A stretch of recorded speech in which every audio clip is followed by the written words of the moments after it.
ce projet nous tient à cœur particulièrement parce que d'abord le site, d'abord moi je suis du sud-ouest donc effectivement Biarritz ça me parle toujours. C'est un site quand même vraiment d'exception, il n'y en a pas tellement d'autres au monde et puis c'est un véritable enjeu professionnel. Moi ça fait 30 ans qu'on travaille, on a travaillé un peu dans toutes les situations et là vraiment on sent qu'il y a une problématique qu'on ne peut pas résoudre d'un coup de baguette magique. Donc il y a vraiment à la fois une démarche scientifique et poétique.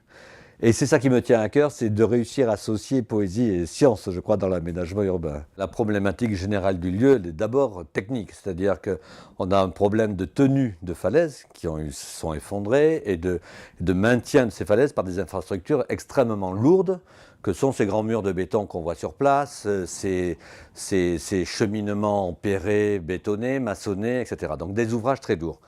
On voit qu'elle continue à s'effondrer sur toute la partie sud encore, donc il y a vraiment une réflexion globale à avoir. On voit qu'il y a une contradiction réelle entre ce site magique, extraordinaire, et le peu de fréquentation urbaine, on pourrait dire, qu'il y a sur ce site, et l'état de dégradation écologique de ce site. Donc moi, paysagiste, architecte paysagiste, j'essaie de concilier deux contradictions. C'est à la fois de rendre le site plus urbain, c'est-à-dire plus accessible aux gens de la ville, et en même temps plus naturel. Comment vais-je m'y prendre? C'est la grande question du projet.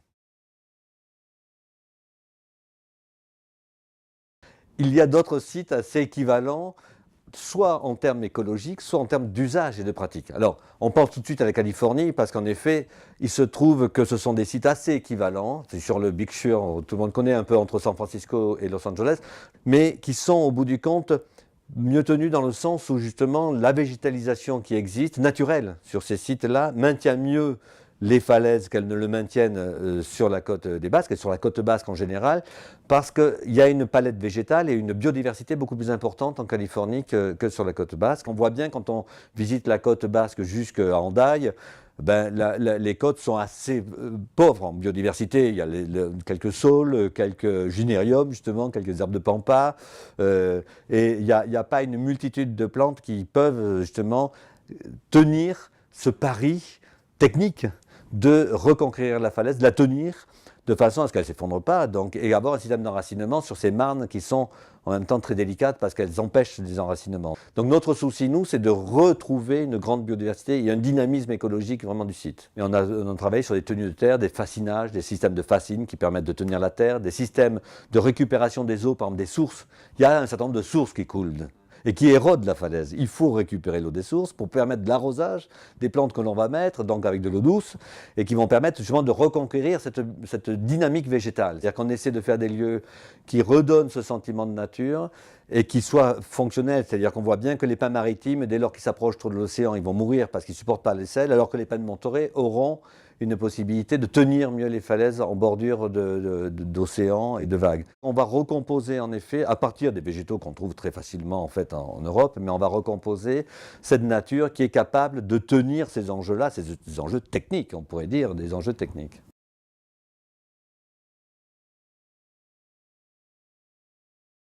Je vais vous montrer la coupe. Donc, voilà, elle se trouve ici, cette plage-là, ce que j'ai appelé la place des bains. Voilà, ça sont des plateaux bois. Voilà. Ça, c'est la grande place. C'est la grande place centrale. Ça, c'est l'escalier existant. Ça, c'est une grande place. Et ça, c'est la pelouse verte. Donc, hop, on va mettre ça. Voilà.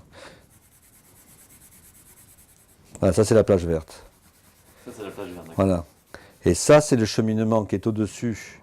Ça, c'est le cheminement qui est au-dessus. Les gens vont se balader là aussi. Voilà. Et les gens, ils pourront s'asseoir aussi sur le rebord ici, là. Et là aussi, dans la perspective, on voit les gens qui sont assis là. Vous les voyez, là. Hop. Et là, et puis il y a des gens, ils peuvent s'étendre, peuvent avoir des parasols, etc. Il y a une espèce de plage artificielle qui a été mise et j'ai constaté que les gens, l'été, j'y vais souvent, les gens s'installaient prioritairement sur les zones qui étaient enherbées. Parce que les zones en sable, elles finissent par être un peu dégradées et puis comme la mer, il ne vient pas, donc du coup, l'idée m'est venue de dire, le mieux, c'est en effet de retravailler sur cet enherbement, sur une espèce de pelouse en pied de falaise, arborée sans doute, pour créer quelques lieux d'ombre, tout en laissant les vues, évidemment, mais qui permettra au maximum de gens de s'installer d'une manière de jouir de ce paysage, pas comme sur la plage. La plage sableuse, c'est un espace dur aussi, c'est pas un espace facile, il y a du sel, il y a du sable, etc. C'est beaucoup plus doux en effet d'avoir cette pelouse en pied de falaise et qui va donner à voir les vagues, parce qu'on va être juste au niveau des vagues. On a imaginé qu'elle était légèrement au-dessus du niveau du garde-corps, de façon à ce qu'on ait l'impression qu'on est directement dans l'océan avec cette grande plage verte. Dans ce dessin que j'ai fait où j'ai un peu mis un peu plus de chair que dans le précédent, donc là on voit qu'on peut y planter justement ces fameux pins de Monterey et on peut avoir une plage parc comme ça.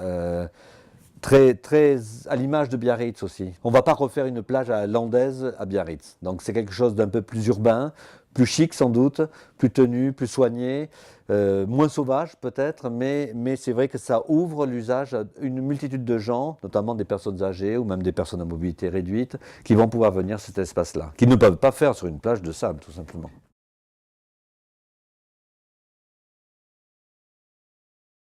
Aujourd'hui, les cheminements qui existent, ce sont des cheminements techniques, on pourrait dire, qui ont été faits par les services techniques, par les ingénieurs, pour relier le haut du bas, mais sans esprit de paysage vraiment, sans une scénographie d'ensemble et sans une histoire d'ensemble qui va retisser tout ce site. Nous, on a imaginé aussi qu'on redécouvre l'esprit des grandes promenades de Biarritz face à la mer, face à l'océan, qui se sont dégradées aussi quelquefois du fait même de l'effondrement des falaises, mais qui font vraiment le caractère et la force de cette ville fantastique. Ce sont ces grandes promenades le long de la mer, sur ces falaises. On a un cheminement qui sera le cheminement bas, en fait. Le cheminement en haut qui est lié ici à cette partie haute, évidemment à la côte 50.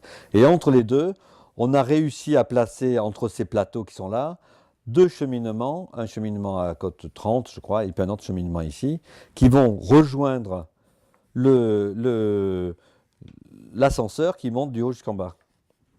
Donc là, on voit ces cheminements-là, ils vont rejoindre des grands plateaux et on va aller extrêmement loin, quasiment sur toute la côte des Basques. C'est ça notre objectif. Alors, tout n'est pas encore réglé parce que c'est assez compliqué. Et là, on aura des stations, donc des niveaux. Hein, on aura 1, 2 et 3 qui permettent, à partir du bas, d'avoir cette liaison. Et de permettre l'accès à tous, même aux personnes âgées, aux personnes à mobilité réduite. Et là, on va réussir à faire des paysages, je crois, extraordinaires, parce que ce ne sera pas les mêmes paysages. D'une part, à cause de la hauteur par rapport à la mer, et d'autre part, à cause des biotopes qu'on peut constituer du fait de la proximité de l'océan. On va retrouver en effet un peu ce cheminement qui court comme ça le long de falaises, avec des lieux qui vont être des lieux extraordinaires, des niches. Moi, j'appelle ça des niches. Et on retrouve ça dans les promenades de Biarritz, où on a des petites niches qui sont faites avec soin, avec des galets, des petits motifs, etc. Et je trouve que ces petits lieux, ces petites nids d'amour, on pourrait dire, ce sont des lieux extraordinaires qu'on va recréer. Dès qu'on aura dans la falaise un petit creux, on va retrouver un banc, 2, 3 bancs, une banquette, des lieux qui, face à l'océan, vont avoir justement une situation d'exception. Il y a en effet sur ce grand site qu'on veut renaturaliser des équipements artificiels très techniques. Moi je trouve qu'il n'y a pas de contradiction entre une technique qui serait sensible, qui serait bien faite, et puis un espace de nature. C'est ça un jardin au bout du compte. Donc on va refaire un grand jardin naturel sur cette côte des Basques. On a à réfléchir pour justement le rendre accessible, réduire les pratiques de voitures, les accès véhicules lourds, très polluants, qui se trouvent en pied de falaise, et au contraire favoriser l'accès par le haut. Mais pour favoriser l'accès par le haut, il fallait d'abord imaginer qu'il y ait une liaison mécanisée, parce qu'il y a 50 mètres de différence de niveau, et tout le monde ne pourrait pas la faire à pied, liaison mécanisée par un funiculaire, un ascenseur, enfin techniquement ce sera résolu. Donc là-dessus aussi, on a positionné sa place de façon à ce qu'il arrive au bon niveau, sur la place actuelle, donc qui va être très facile d'accès, qui va partir de l'avenue Bellevue qui est en partie haute, et de descendre et justement de desservir ces deux horizons de la falaise. Et je crois que ça sera un équipement absolument important, qui va être assez léger et qui va être aussi baigné dans un maximum de végétation. Ça, on va en prendre soin. Et puis le troisième équipement très lourd, très important, c'est ce parking qu'il faut mettre en partie haute. Pourquoi ce parking? Parce qu'en effet, comme on veut supprimer les véhicules en partie basse, sauf pour l'accessibilité aux bâtiments existants, puis au restaurant, bon, et on veut réduire aussi la circulation sur l'avenue, sur le boulevard du Prince de Galles, parce qu'il y a un vrai souci, les gens sont coincés sur un micro-trottoir, c'est un micro-trottoir, un mini-trottoir en bordure de falaise, et il y a 2 voies de circulation dans les 2 sens, et c'est vraiment catastrophique la liaison à cet endroit-là, donc il faut ne plus garder qu'une seule voie de circulation, donc une circulation alternée, c'est très facile à faire, seulement il ne faut pas avoir beaucoup de voitures. Donc la circulation alternée permettra de libérer une des 2 voies et de faire une vraie promenade, une très très belle promenade face aux vagues, face à ce site immense. On a imaginé que l'on ait un parking de 2 niveaux en partie haute, qui soit, dont la topographie, le plafond soit fait de façon à jamais justement occulter la vue sur l'océan pour les gens qui circulent et les promeneurs, reconstituer en fait un grand tapis vert en partie haute qui répond aussi à la plage verte qui est en partie basse, donc un grand tapis, une grande pelouse en partie haute qui sera extrêmement agréable. Et puis ce parking à 2 niveaux permettra aussi de gens de sortir directement au niveau de la falaise. Donc ça, c'est véritablement un projet d'intégration paysagère d'un bâtiment. Donc on travaille sur pas mal de projets en paysage avec des architectes sur l'intégration de bâtiments dans les sols par exemple, et ça c'est très intéressant. Là c'est vraiment un projet topographique essentiel pour la vie de la Côte des Basques et qui en même temps va fabriquer un équipement d'exception, parce que c'est vrai que ce parking enterré, mais qui est à 50 mètres au-dessus de l'océan, c'est quand même un lieu qui va donner des sensations assez fortes. Donc je crois que ces 3 équipements, c'est ces équipements qui sont nécessaires à faire pour justement pouvoir reconquérir l'espace de la Côte des Basques et pouvoir le revégétaliser et lui redonner une nouvelle vie.